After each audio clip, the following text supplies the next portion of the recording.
بزرگان ملت میرے رمضان المبارک اور اس کے روزہ سے متعلق ایک آیت تلاوت کی ہے، جس کے ترجمہ سے معلوم ہو گیا ہے کہ اللہ تعالیٰ نے امت اسلامیہ پر روزہ فرض کیا ہے، اور بخاری و مسلم کی ایک صحیح حدیث پڑھی ہے جس میں ایمان کے ساتھ روزہ رکھنے، رمضان کی بابرکت راتوں اور دنوں میں عبادت کرنے اور شب قدر جیسی خیر و برکت والی رات کی تلاش و جستجو میں مشغول ہونے کا ثواب بتایا گیا ہے کہ اللہ تعالی گزشتہ تمام گناہوں کو معاف کر دیتے ہیں۔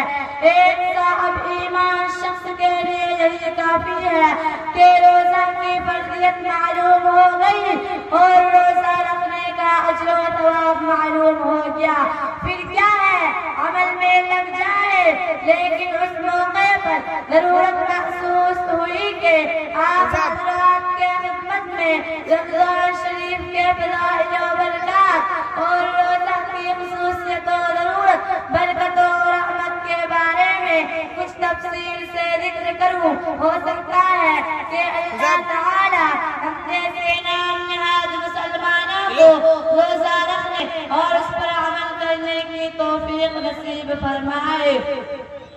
روزہ میں کیا کرنا ہے؟ بس صبح صادق سے غروب آفتاب تک اللہ کے واسطے کھانے پینے جمع کرنے سے انسان رک جائے اور پیٹ و معدہ کی مشقت برداشت کرے، خواہشات پر کنٹرول کرے، اسی کے ساتھ ساتھ زبان پر کنٹرول کرے کہ فسق و فجور نہ بولے، عیب جوئی اور دروغ گوئی میں مبتلا نہ ہو، کان سے بری باتیں نہ سنے، آنکھوں سے غلط ممنوع جگہ پر نہ دیکھے، قدم سے ان جگہ پر نہ جائے جہاں سے منع کیا گیا ہے، ہاتھ سے ایسی چیزوں کو نہ پکڑے جس کو پکڑنے چھونے سے روکا گیا ہے، اور 6 گھنٹہ زیادہ سے زیادہ